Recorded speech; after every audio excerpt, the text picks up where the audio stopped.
Minnesota Vikings star edge rusher Danielle Hunter is officially back in the fold for the 2023 season. We're going to talk about his new contract right after this. Please subscribe to the channel if you haven't already. Like the video if you enjoy what you see here. Let's get into this.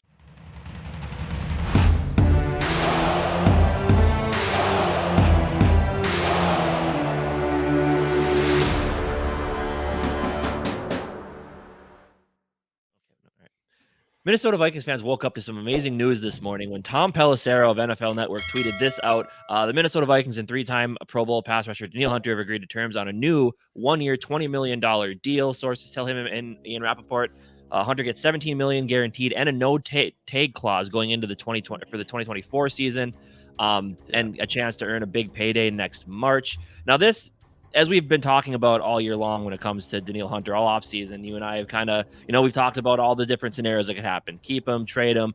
But I know we were both on the side that this team, especially if they want to remain competitive in 2023, needs Danielle Hunter. And I know you were very adamant about that as well, to where you had the feeling that if we do trade him, like, what are we doing here? We might as well just completely blow it up. Because, I mean, we're both excited about Brian Flores coming in here, but even without a premier pass rusher, I mean, who knows? I mean, what can Flores really do with this roster? But at the end of the day, getting Danielle Hunter back, huge for this team. I mean, obviously he didn't hold, or he held in. He showed up to camp to avoid the fines. But obviously everybody was in agreement that he wouldn't see the practice field until a contract or a trade was negotiated, dealt with, whatever. And this was the best outcome for all parties. And I'm pumped. How you feeling? Yeah, dude. I want to circle back to the Flores thing. So that's the thing, because a lot of people, we want Flores to come in and we think he's just going to fix guys. We know he's very good at getting the most out of his players. So, there's a couple guys that might not be known as very great pass rushers, but maybe he can get it out of them, whatever. But it's nice to have a guy on your team that can rush the passer without needing some sort of coach to help him do that. So that's what we would be missing if we didn't have Danielle Hunter. So I 100% thought if we traded Danielle Hunter, it would feel like we're headed definitely more towards the rebuild side of things than the competitive side. But us keeping him for another year, it does show, at least for this year, we're going to try to be competitive. We're definitely going to try to be competitive, and we do have a team to become competitive. Now, when you look at the contract 1 year, I mean, I'm sure there's a lot of people who maybe wish we would have saw a multi-year extension for him again. And I'm assuming that's for sure what he wanted. But again, I mean, he's had these injury-ridden seasons. Last year, he was kind of, he still had 10.5 sacks, but there was a little bit of concerns, but we think it's a coaching problem. So there's, I can see from Danielle Hunter's perspective, it's also a year where he can have like a prove-it deal for himself. For us, I do think it worked, because we're not convinced, like, all right, even the fan base, like, we think Danielle Hunter is going to be exactly who we think he's going to be, but we haven't got the full extent of that since his prior injuries, including last year.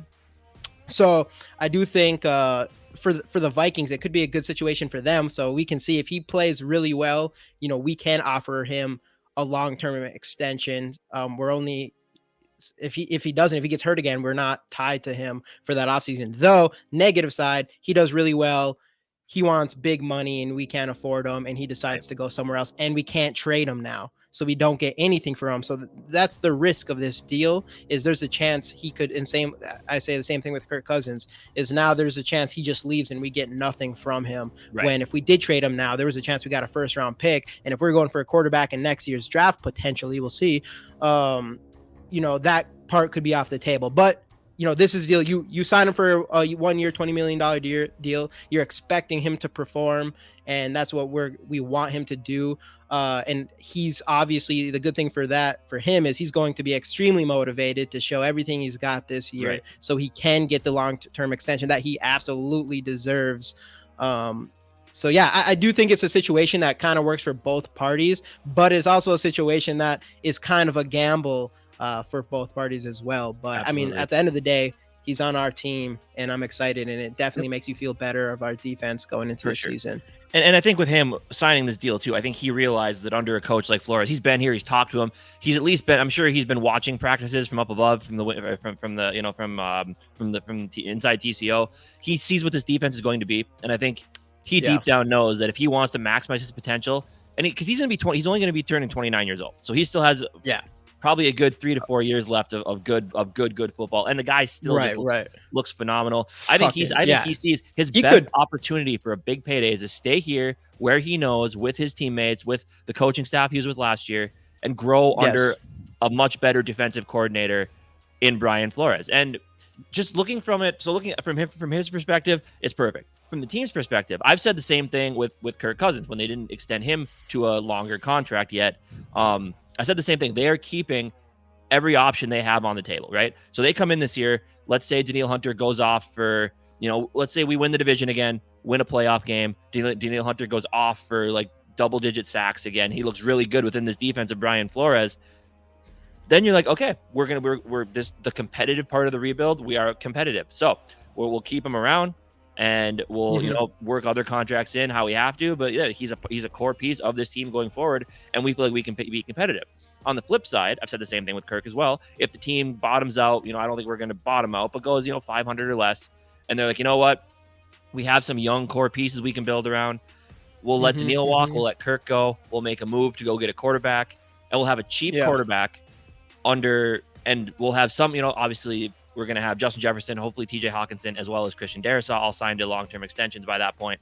So that's the thing. It's like we can look towards the future in that way. We'll have a quarterback on a low salary, and we can build around him with all these other pieces, and we'll grow that way. So they're keeping all options on the table, and I think that's it really feels like a Kwesi move, because we know a lot about Kwesi, where he's, with the Wall Street stuff, the guy's super smart. Sometimes we think he's too smart for his own good, but I think he's being smart about this and leaving every opportunity open, and like the competitive rebuild thing is so true in both of these scenarios. He can be competitive for the future, or he can start to rebuild while still trying to be competitive with these young pieces that you're going to have. So I think it's good for that. And then, but like the one thing you do have to question about, I know neither of us are salary cap experts. I know the terms of the deal, like the full terms aren't out yet. But I know from his last contract, there was dead cap hits going into 2024 and 2025. I'm not 100% sure if those stay as they are, or if they're ripped up with this new deal. I assume they stay. I'm sure somebody, if you know a lot about salary cap stuff, maybe if Justin watches this, I know he keeps an eye on that stuff, drop it in the comments, let us know for sure. But there is that concern as well. But overall, if we're looking towards the 2023 Minnesota Vikings, this was the best option, because this team wants to be competitive. We know that. If you don't want to be, you find a way to pawn off Kirk Cousins, and like you said, we kind of just start over. But this team, they want to remain competitive while building these pieces for the future. And this, for 2023 season, is the best way to remain competitive. You have a premier pass rusher.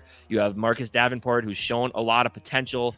And then cornerbacks, you have some options back there as well now. So hopefully under Brian Flores, all these pieces can come together and this defense improves. It can't get worse, right? So I think we're going to see some huge improvements, and keeping 99 around is going to be a big part of that.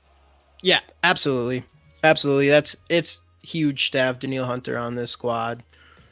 And that's like, as far as the competitive goes, there's no question we're going to really try to be competitive this year, because that was like the one thing with Danielle Hunter. That's why I felt like we had to keep him, because I don't think Flores comes to this team if it wasn't going to be competitive. And at the very least, because he wants to be a head coach, so he wants to go to a team where he can turn this defense around, but he also has this talent here. But if we don't win games, that's not going to look good for him either, unless it's just off. I can't imagine it's going to be because of our offense, unless there's some crazy injuries. So Flores is, he wants to be on a competitive team. I'm sure that's part of him being here, so that way he can have a chance at head coaching next season. So and that's the big one with Danielle Hunter. I think you have to have at least one guy for a fact can go in and is going to create pressure. And now he has a guy in Flores 100% that's going to he might be able to get the best out of Danielle Hunter than any coach we've had in the past, or really anybody potentially. So it should be a really interesting, and no, I'm excited. That we're keeping him around at least for one more year. It'll be interesting what happens afterwards, but at least you got him for one more year, and you can see how it just would have been a real disappointment to get Flores and lose Danielle Hunter and not know what that connection could have been. Yeah, about, exactly. Absolutely. Same thing with like when we brought back Harrison Smith and all that. So yeah, exactly. And then kind of going back to Danielle Hunter as well, I really do respect the way that he handled this offseason. Like, like a guy like Danielle Hunter with that type of talent could have easily right away when he wasn't getting any money, forced his way out of town. As we talked about, it was quiet all offseason until about a month ago. And then there was little peeps about he wants a contract. He, if not, he wants to be traded.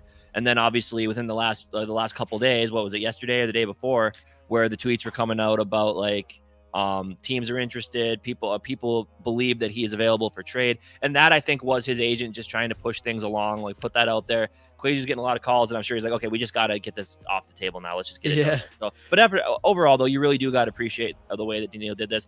Which, and it also tells me I think he does want to be here, and you've seen that with a lot of players, especially under this new leadership. Like the players want to stay here because of what we have building here and how good things have been going. So I think Danielle's part of that. And if he didn't want to be here, he would have tried harder to force his way out of town, and he never did that. So yeah, you sign a 1-year extension. It shows a lot for someone like him who would have could have got 20 million from somewhere, at least a 3-year 20 million years extension, probably. Absolutely. And it's, they said there's a lot of teams interested. Who knows if that was true or that was his agent speak trying to push things, but I would imagine that a lot of teams were interested for sure. I mean, like we said, this guy 10.5 sacks last year, playing out of position in a new defense that he just didn't really know what to do with. So yeah. And that's still pretty impressive. And he had a slow start, but obviously coming back from the injuries and whatnot. So, I mean, man, Danielle Hunter's back. Defense is looking good. The hype is real. Let's go. Let's go. That 12-5 season we predicted, man, I still feel like that's definitely in the cards. So I do. I'm Don't pumped. Sleep on us. Again, I'm really excited to see what the rest of this contract looks like. I want to know about those void years, the cap number. I want to know about all that type of stuff. I'm excited, but we want to know how you guys feel about Danielle Hunter coming back. Drop your thoughts on this new contract down in the comment section. Subscribe to the channel, like the video, and we'll see you guys next time on the GG Sports Podcast. Make sure you like this video. We're trying to beat the YouTube algorithm. We're really close to the amount of view hours and subscribers that we need to have our super chats and live stream, all that good stuff. So we'd appreciate you to like the video so we can get this pushed out further. Be great for us. Skol Vikes.